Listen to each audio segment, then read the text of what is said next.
So in today's video, we are getting the RS4 B7 off the ramp and parked over into this corner. We're getting the B8 back in, and as you can see, we've had a massive shake up in here. Big shake up.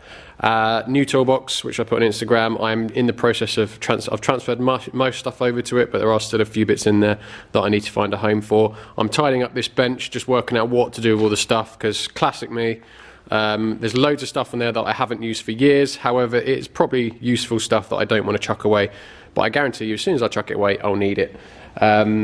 We've also got a load of racking I've put up, all the Porsche parts on the rack, all the RS4 parts down there. I was going to put them on the rack, but then I'd just be putting them on the rack to then take them back off to fit into the RS4. So I'm just going to hopefully just mop up all that stuff and fit it back to the B8.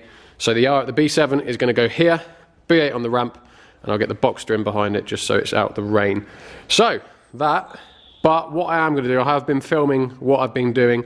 There is going to be a full garage update. It's probably just going to do it in one video, because I have also bought wall paint and floor paint as well. So it's going to hopefully completely transform the look of the place, but that will be its own separate video, so I'm not going to delve too much into it. So for now, B7 here, B8 there, fit parts from B8 from there to B8. Let's go.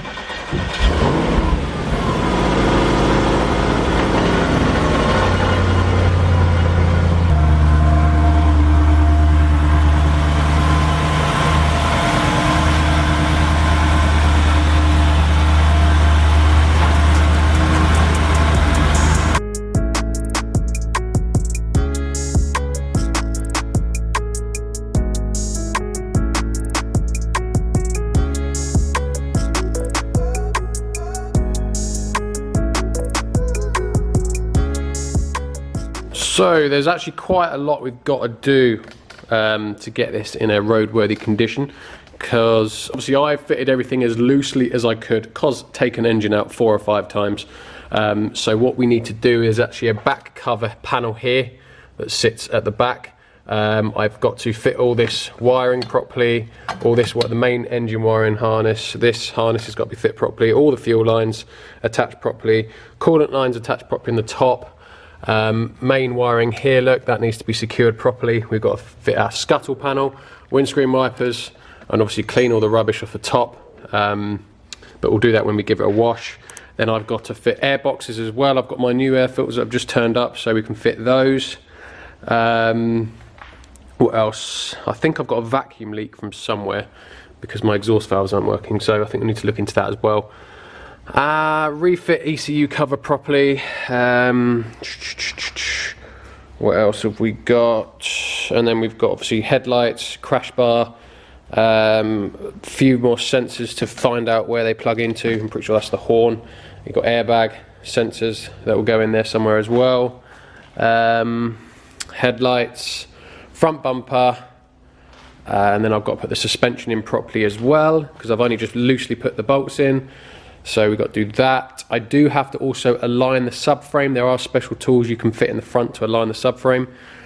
So we need to do that at some point as well. So there's quite a lot still to do to get this to a drivable state. And that is what we're going to do now. So I think I'm going to start with the top. I'm going to connect everything up properly here, fit that back panel, get the scuttle panel all on, and that's that done. All the wiring all tidied up. And then I think we'll go ahead and fit my airbox. Both airboxes, air filters, get that to a stage, and then I'll start. I think I'll save the front till last. So let's start with the top.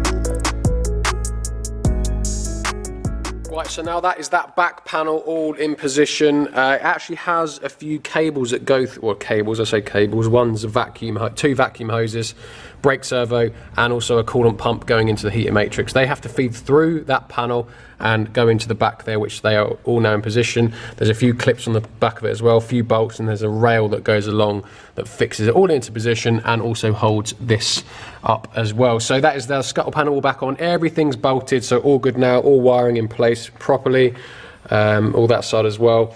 I've also fitted on this side the airbox here and the lid. I've just gone and picked up a couple of new air filters because obviously I cannot use the old ones. They are got dried water in, so they're all horrible. So obviously 2 new air filters to go in there. I haven't put the airbox on this side yet. I'm working on it. What else have I done? That's pretty much it for the moment. Just concentrate on that back panel. However, what I have done is I've got all the parts I've got for it and just laid them out, because now I am at a stage where I haven't taken any of this off. So the headlights, front bumper, crash panel, they were all already off when I got the car, and all the parts were just in the boot.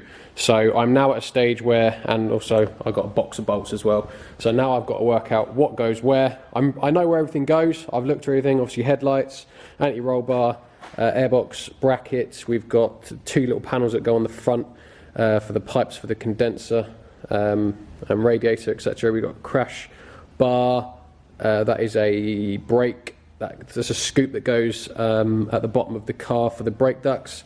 That's an air vent. That is an air vent again, but for the front, for the additional radiators. One there and one there. Airbox there. We have, I think that's a gearbox cooler duct, another brake duct, front panel, top panel, headlight bracket, what else we got?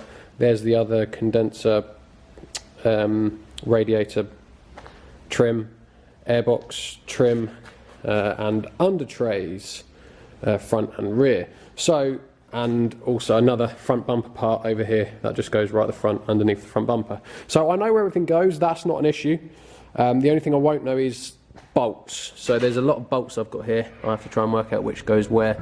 Should be okay. I should be able to use previous experience to do that.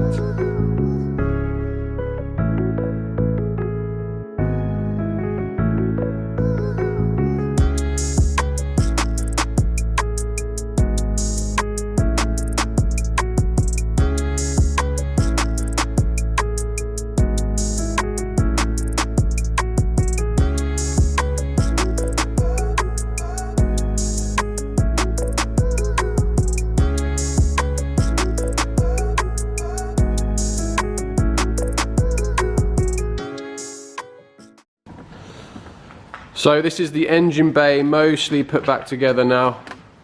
So the additions of the air intakes here, new air filters in position. We've got our air scoops at the front as well.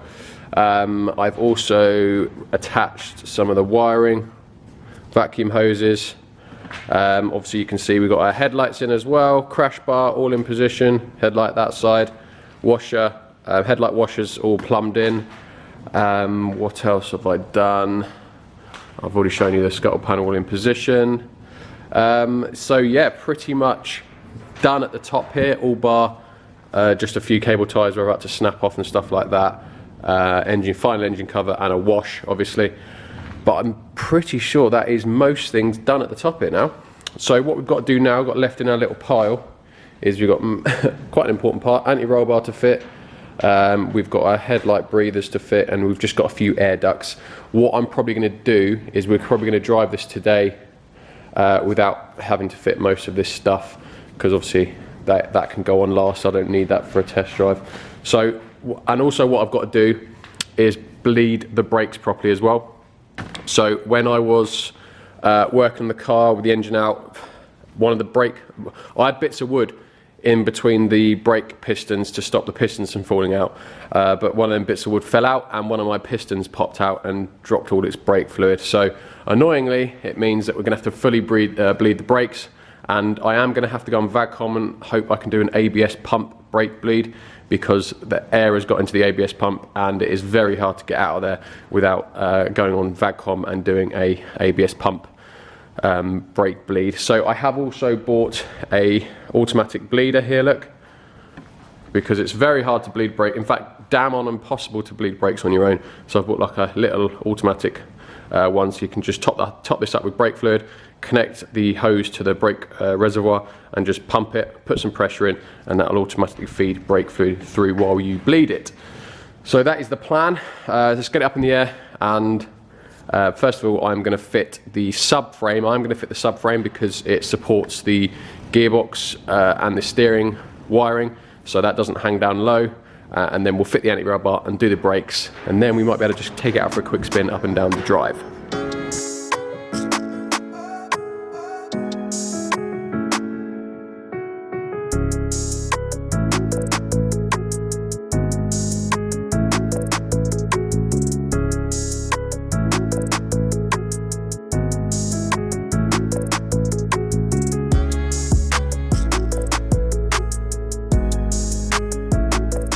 So that is all suspension components done up tight, anti-roll bar on, wiring underneath in position secured. So now we've come to the top and I need to do my brake bleed. I'm going to try and get away without doing a base bleed to start with, just because my laptop is in charge and it's flat, so it's going to be quite difficult for me to get VAGCOM out at the minute. So what you're meant to do with the brake fluid change, essentially we are doing the same thing.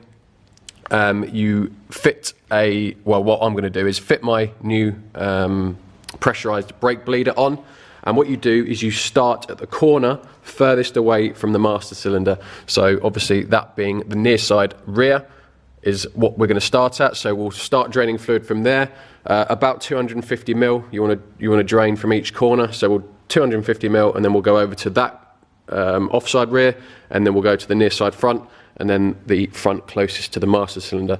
That is the order that you want to do it in. So we're going to hook that up now, and hopefully that will sort it out and we won't have to do a base bleed. But yeah, we'll give it a go. So what I've done so far is I've connected it to my master cylinder. So now we just want to pour brake fluid into the reservoir here.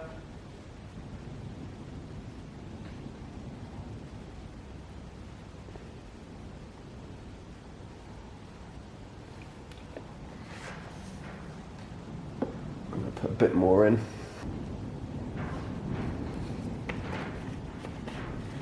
Should be enough, I hope. Oh, right, so now we want to seal this up.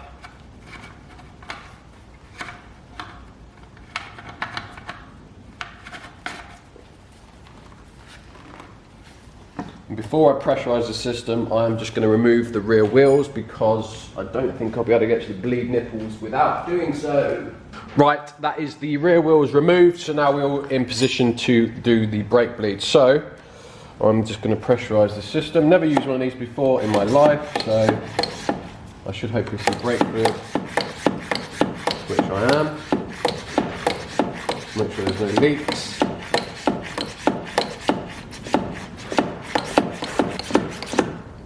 We'll try and maintain around 20 psi.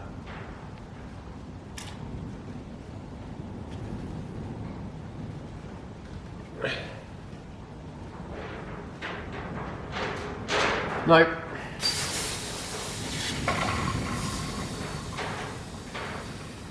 Ignore that, this coupling's leaking, so. Right, it was leaking out this joint here. I've just put some PTFE tape around it, so hopefully that will sort it out.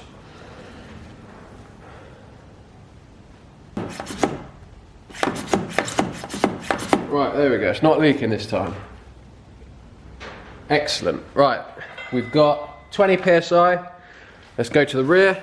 We'll get this on.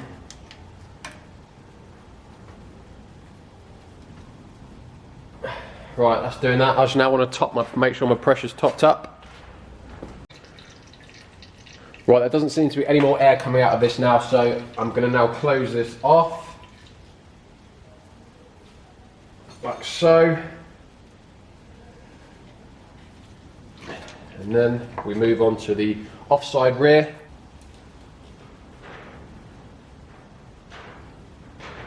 There you can see the air coming out, look at that air coming out.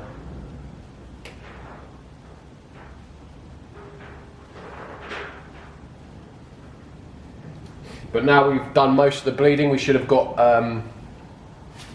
most of the air out of the system at the front, so it should just be a case of purging the line now. Which shouldn't take much brake fluid to do at all. This brake fluid looks fairly clean as well, the old one, so it must have had a brake fluid change done fairly recently as well, which is good.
Right, so that is the brakes all done. I have just put the wheels all back on and put the car on the ground, because now I'm hoping we are in a position where we can just go for a quick drive.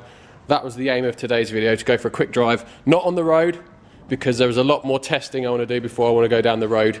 Coolant testing up to temperature, etc.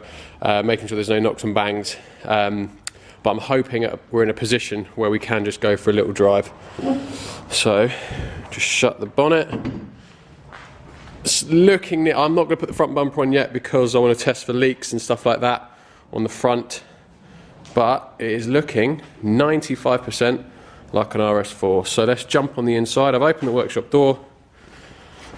Let's hope she fires up.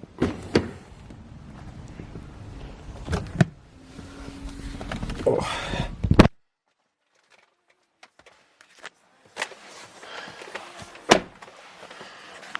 Turn the volume down. Straighten the steering up. Brake pedal feels good.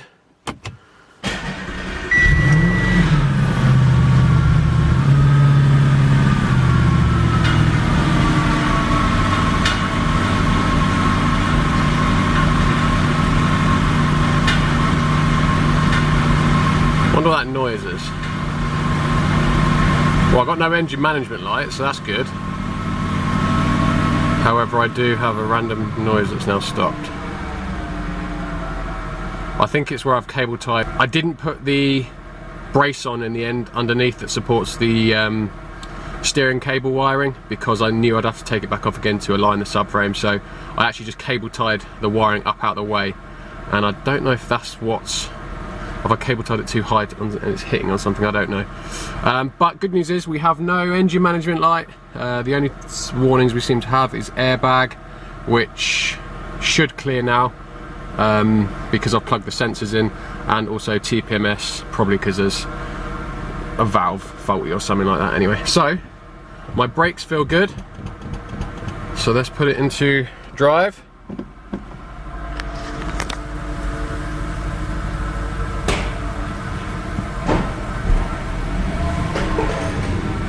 Yeah, brakes feel good, so I don't think we need to do that base bleed. Right, I'm going to set the camera up a bit better.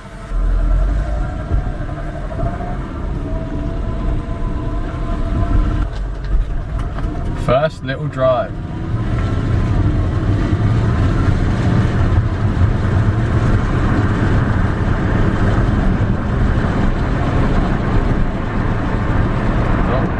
Gearbox works.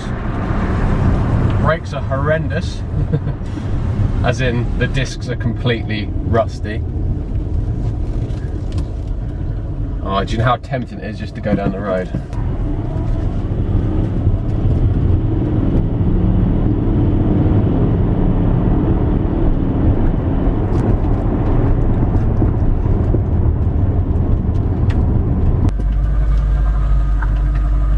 So now I've put it into sport, I've just put it into sport and now the exhaust is woken up.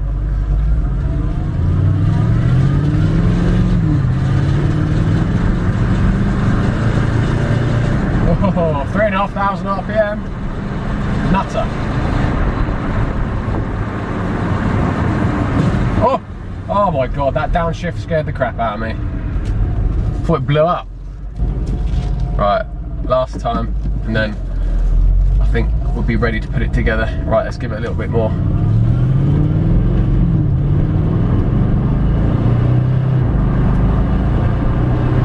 Woo! She's pokey! 4,500 RPM. Oh, stop downshifting!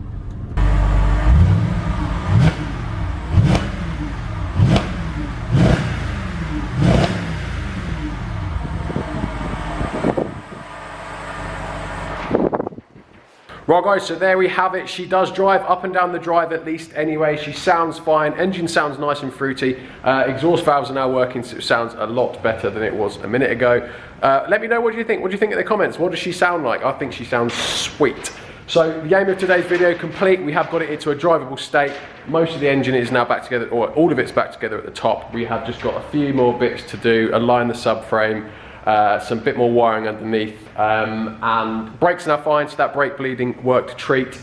And then it will just be a case of, I'm going to leave it idling for a little bit. I'm probably going to go around a bit more myself, probably for half an hour, and then I'll bring it back in. I'm going to check for any leaks, anything untoward like that, and then we will probably join me in the next video where we will then put the front end all back on and take it for a spin down the road. So as always guys, thank you very much for watching, and I'll catch you in the next one. Cheers guys.